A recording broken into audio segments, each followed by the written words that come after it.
So dito, sabi nga dun sa tourism office, medyo kakaiba yung tama ng sikat ng araw dito sa taas. Ikaw sir, nagsa-sunblock ka? Opo. Pag halimbawa sir, wala kang sunblock, ano yung pakiramdam mo pag naarawan yung balat mo? Ay, masakit po. Masakit? Sabay kasi ang windburn. So may mga residente dito na na-sunburn na? Halos po yung makikita mo po sa balit nila, rosy cheeks na po sila. Yun sa taas.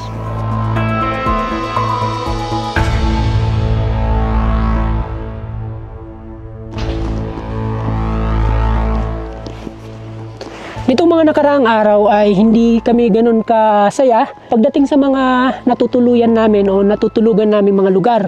Dahil nga sa yung ilan dito medyo mahal at hindi ganun kaganda yung amenities, hindi ganun kaganda yung mga kwarto na natutulugan namin. Buti na lang at dito sa bahagi nito ng Benguet na tsambahan namin etong ganito kagandang homestay.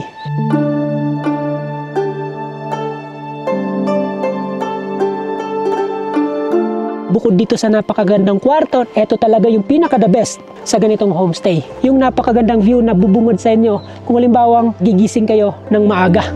Yan o.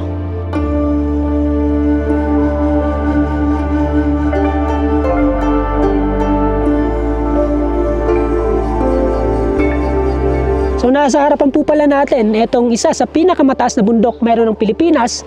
Yun po yung Mount Pulag at itong kabundukan na to ay sakop naman ng atong Benguet. So nandito po pala tayo ngayon sa kilometer 49 nitong Halsima Highway. Nabansagan po itong kilometer 49 dahil nga sa mula Baguio papunta dito ay nasa 49 kilometers. At etong transient, etong homestay na pinagstayan natin ay pinangalanan na ring Route 49 Homestay.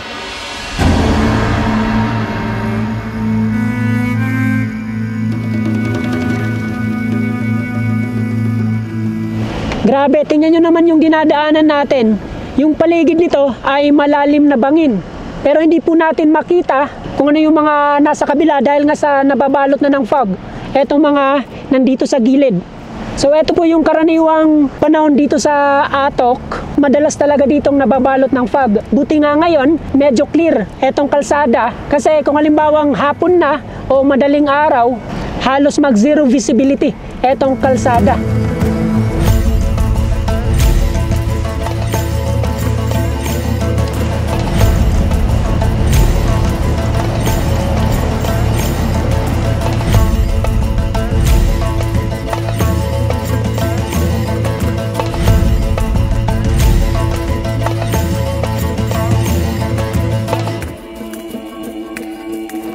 Dito pa tayo inabutan ng malakas na ulan. Kung saan yung pinakamatarik yung kalsada, doon pa tayo inabutan. Yung mga ganitong panahon po ba normal na dito? Ngayong araw lang nagganito. 2 weeks ng maaraw. Di ba unti-unti nang lumalamig yung panahon? Malamig dito kahit ano pa. Stable kami, 15 degrees basta hapon. Bumabagsak yan. Pwedeng 8 degrees sa madaling araw. Noon, ang Baguio kasi, kaya laging sinasabing pinakamalamig kasi syudad siya. Pero di nilalam na noon pa man, malayong mas malamig na dito sa Atok. Ito talaga yung pinakamalamig dito sa Pilipinas. Kung ano yung temperature sa Baguio kasi, automatic -8 ka dito. So kung halimbawa 16 degrees doon, nasa 8 dito. Parang ganun. Ano ba yung pinakamababa pang naabot na temperatura dito? -4. -4. Eh nagyayelo na dito. Nagpo-frost na yung mga gulay. Pero may mga umakyat pa dito kahit ganan. Meron na. Yun yung paborito nila. Paborito? Yung malamig.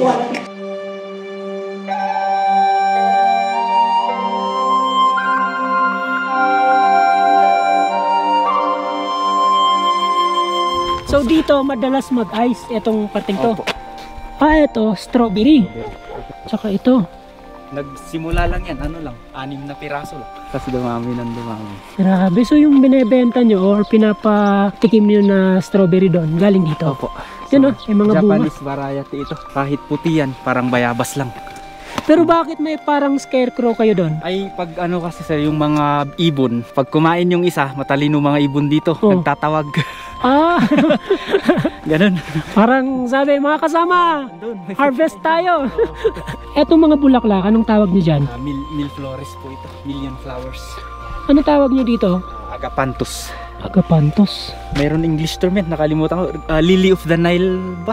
Tama, parang Lily of the Nile siguro. Ito yung laging pinagkakamalan to ng mga turista na kamatis. Ang dami nang kumain nito. Pero nakakain yan. Ornamental lang po ito. So, yan.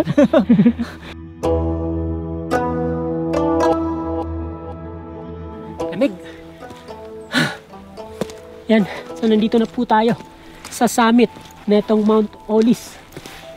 You are now standing at Mount Olis Summit. May taas po ito nga abot sa mahigit 7,900 feet above sea level. So, ito po yung address nitong lugar.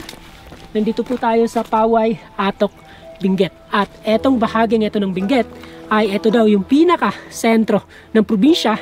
At kung halimbawang walang fog, ay makikita natin dito ng klaro yung mga bayan na nasasakop ng Benguet.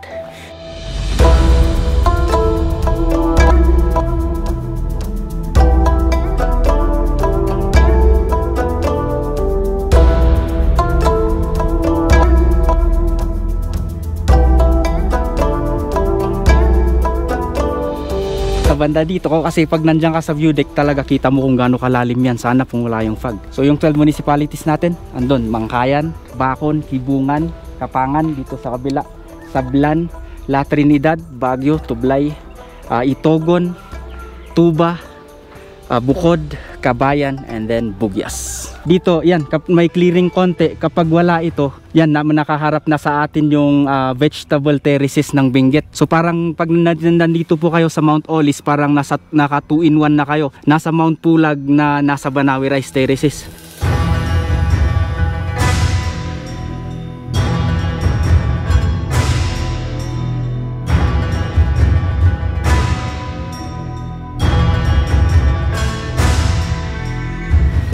Inaantay sana natin ay yung clearing itong lugar, pero yung nadatnan natin ay yung raining. Sir, dito ano ba yung pinakamagandang pitasin na anong kulay? Ito sir, kahit yung mga half ripe lang, kahit ito pinkish, pwede na rin yan. Pag halimbawang ganito daw maulan at naulanan na yung strawberry, ay pwede na natin tong kainin kahit hindi hugasan. Anong variety to, sir? So ito po, Japanese strawberry po ito. Ito ba yung nabibili namin sa Baguio? Hindi po, sir. Iba yan. Dito lang po yan. Sa Atok lang? Yung mga benta po kasi doon sa La Trinidad is mga kingberries. Pwedeng yung iba, Sweet Charlie, mga ganun. Pero may mga natikman kami dati na maasim. Ano yun? Yun, yung mga kingberries po yun sa La Trinidad. Alin yung mas mataas yung quality? Ito po, malayo. Kasi ito kahit ano yan, kahit puting-puti yan, parang bayabas lang yung lasa. Yung iba hindi naniniwala hanggang sa matikman nila. Tikman nga natin. Parang ang bayabas.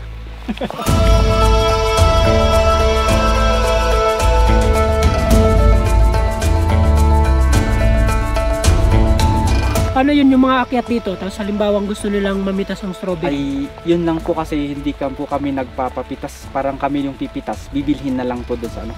May pamahiin kasi sa strawberry na yung iba kasi maiinit yung kamay. Parang magtatampo yung strawberry, hindi siya mamumunga. Yung parang bakit maganda naman yung dahon. Okay naman, bakit namunga yung iba? Ito so lalo na pag naglilihi daw. bawal mamitas yung ano po, mga buntis.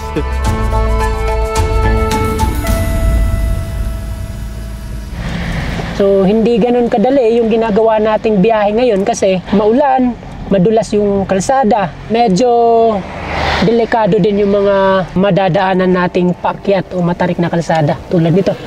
Yan o.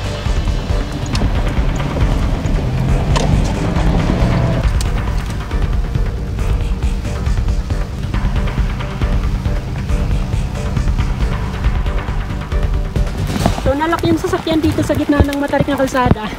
Ayan, hindi tayo makabante kasi yung gulong ay nabalahaw dito. Hindi rin tayo maka-atras kasi dito nakaharang itong lupa. Lagyan ko ng buhangin para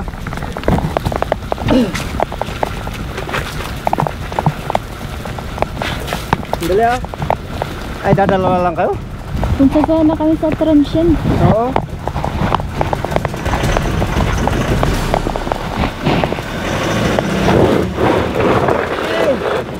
Sige, punti lang.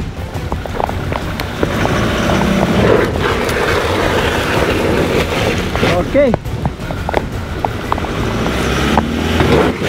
Okay. Pasok!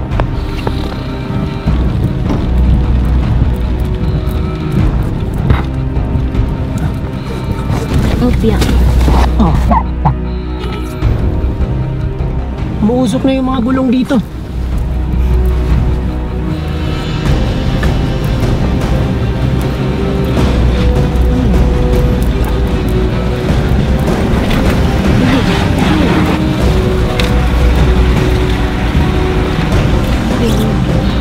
Grabe. Sobrang kaba ko nun. First time kong pumasok sa ganito katarik na kalsada.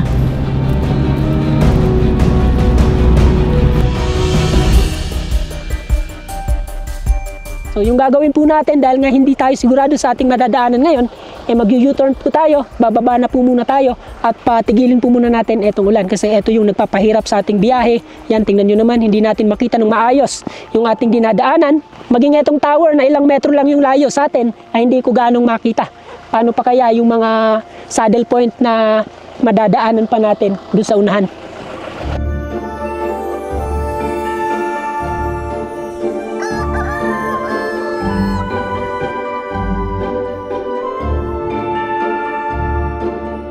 Dahil nga sa nahirapan tayo magmaneho kahapon, paakyat dun sa Mountain Back. Kaya dito sa sentro netong Atok, dito sa kanilang covered court, iwanan po muna natin itong ating sasakyan kasi mula dito, sasakay na po tayo netong Tamaraw FX na minamaneho netong ating tour guide. Yon, ngayong araw. Ano nga pala yung first name, sir? Charles. Kumusta naman po yung kalsada papunta doon? Matarik po diretsong akyat. So, sementado naman po. So mula dito sa sentro netong Atok, ay kailangan lang daw natin mag-travel ng mayigit 20 minutes paakyat doon sa Mountain Back. Hindi po siya ganun kalayo, pero dahil nga sa tarik netong lugar na ating madadaanan, kaya tingnan natin kung gaano kahirap yung pagmamaneho paakyat dito sa Mountain Back.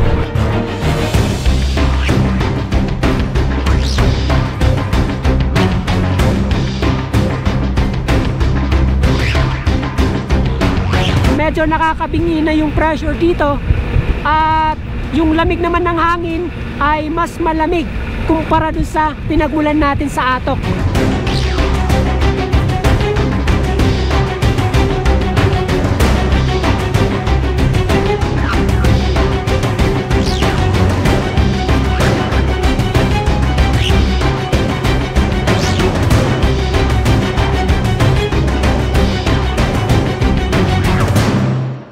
So dito, sabi nga dun sa tourism office, medyo kakaiba yung tama ng sikat ng araw dito sa taas.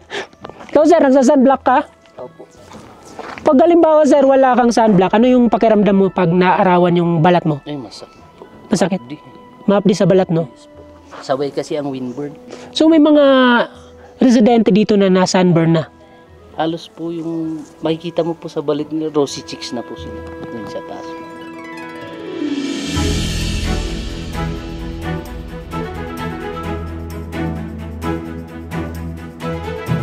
So matapos lamang ang mayigit sa 20 minutes na travel mula dun sa sentro netong Atok Benguet, ay narating na rin po natin itong pinaka taas na bahagi netong Mountain Back. Andito po tayo sa dulo netong kalsada o sementadong kalsada kasi dun banda medyo rough road na, wala ng semento. At ilang metro lang mula dito, matatanaw na natin yung Jack's Homestay. Ito rin yung kanilang karatula.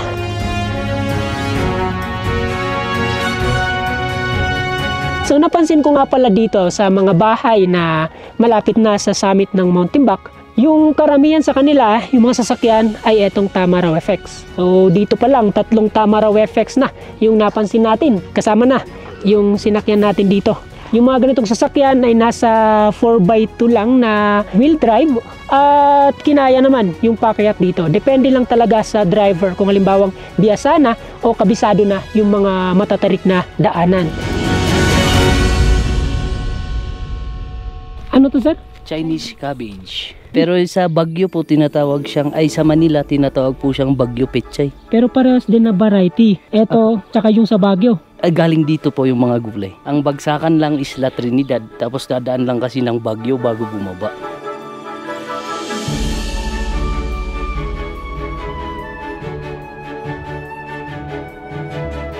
Ilang minuto pa lang yung nakalipas mula nang magpalipad tayo ng drone at eto na. Tingnan nyo naman, balot na naman ng ulap etong Mount Timbuk. So dito talagang mabilisan yung pagkuha ng video kasi madalas balot ng ulap etong lugar. Parang mas mahirap huminga dito kumpara dun sa baba. Manipis na yung hangin. Kaya nga, manipis na yung hangin.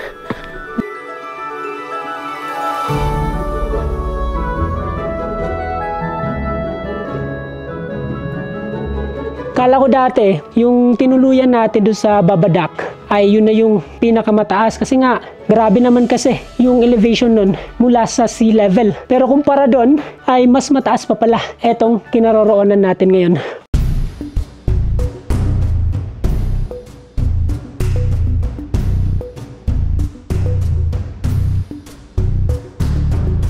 Meron po kaming 2 room, sir.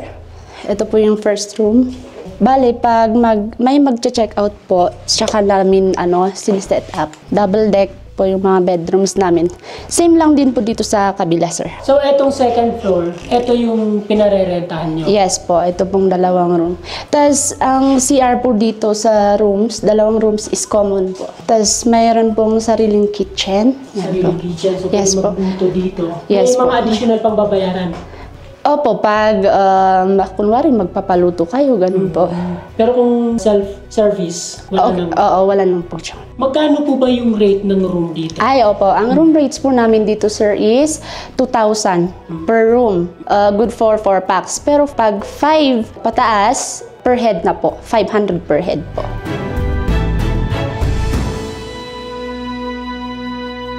So dito nga pala, sa mga nakatira sa homestay, karaniwan nilang setup pag halimbawa matutulog na, ay gumagamit sila ng 4 na kumot. 4 na patong ng kumot. Dahil nga sa sobrang lamig, hindi kakayanin nung isa lang na ganito. Medyo mainit na po siya kung gagamitin nyo po siya sa mga normal na lugar. Pero dito sa taas netong Mount Timbuk ay hindi na po kaya nito. Kailangan talaga 2 hanggang 4, depende kung lamigin ka.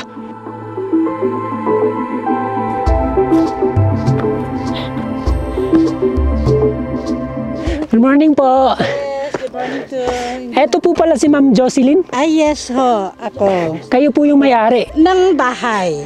Pero itong bundok namin lahat na buong compound ng Timbuk yon. So, meron kaming association. Ma'am, mukhang nahirapan kayo. Pwedeng Okay lang, magaan lang ho ito. magaan lang. Bakit niyo po naisipan na magtayo ng homestay dito sa taas? Ay, unexpected talaga ho yan. Pero nung na-develop ang tourism sa Atok, inalok akong kasi meron kaming hindi ginagamit na room, inalok ako na i-offer ko ng homestay. So siguro, hopefully, after 5 months or 6 months, madagdagan yung room ko ng 3 or 4 na room.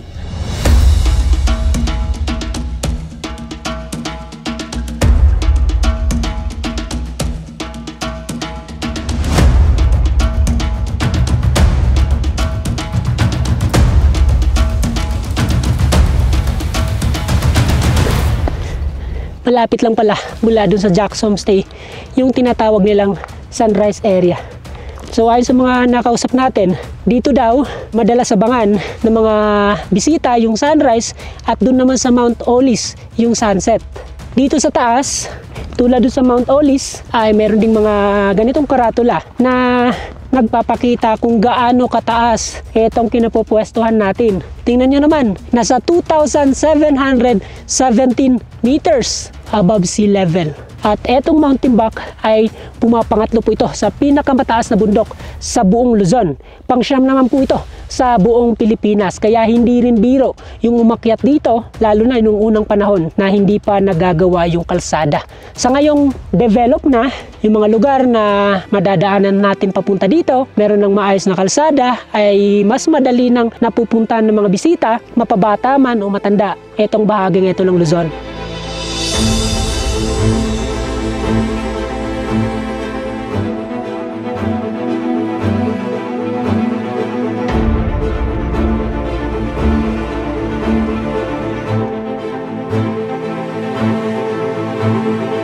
Ilang metro lang mula dun sa pinakasummit netong Mount Timbuk ay mararating naman po natin itong tinatawag nilang grotto. So sa side na to ng bundok, makikita po natin itong mga cross na nagmumula dun sa bahagi na malapit dun sa Jack's Homestay papunta dito.